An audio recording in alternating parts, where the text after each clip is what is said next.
हुसैन हुसैन बादशाह हुसैन बादशाह हुसैन हुसैन बादशाह हुसैन। अस्सलाम वालेकुम नाजरीन, मेरा नाम है इरफान और आज हम बात करने वाले हैं मुहर्रम के बारे में। इस वीडियो में हम बात करेंगे कि मुहर्रम हम क्यों मनाते हैं और किन की याद में मनाते हैं। इमाम हुसैन की शहादत की याद में आज दुनिया भर में शिया मुस्लिम मुहर्रम मना रहे हैं। इमाम हुसैन पैगंबर मोहम्मद साहब के नाती थे, यानी मोहम्मद साहब इमाम हुसैन के नाना थे।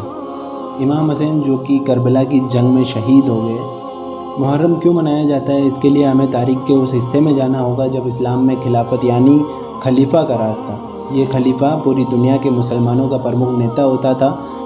पैगंबर साहब की वफ़ात के बाद यानी उनके इंतकाल फरमा जाने के बाद 4 खलीफा चुने गए थे। लोग आपस में तय करके इसका चुनाव करते थे।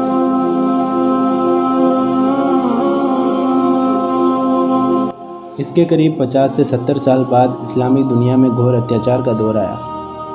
मक्का से दूर सीरिया के गवर्नर यजीद ने खुद को खलीफा घोषित कर दिया। उसके काम करने का तरीका बादशाहों जैसा था, जो उस समय इस्लाम के बिल्कुल खिलाफ था। इमाम हुसैन ने यजीद को खलीफा मानने से इनकार कर दिया था। इससे नाराज़ यजीद ने अपने राज्यपाल वलीद पुत्र अतवा को फरमान लिखा, तुम हुसैन को बुलाकर मेरे आदेश का पालन करने को कहो। अगर वो नहीं माने तो उसका सिर काटकर मेरे पास भेजा जाए। राज्यपाल ने हुसैन को राजभवन बुलाया।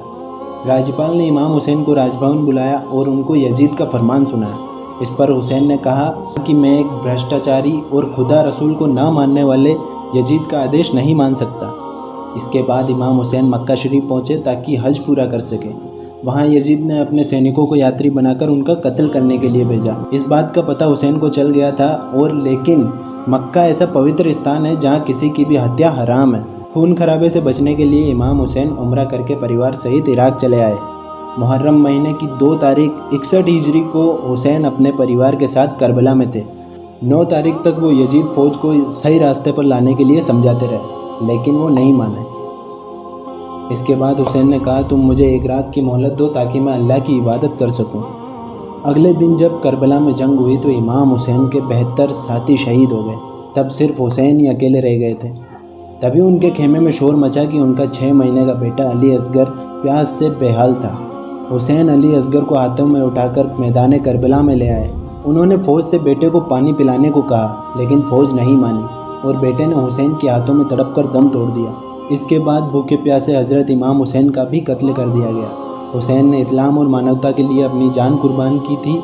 इसे आशूर यानी मातम का दिन भी कहा जाता है। इराक की राजधानी बगदाद के दक्षिण पश्चिम के करबला में हुसैन और इमाम अब्बास के तीर्थ स्थल हैं।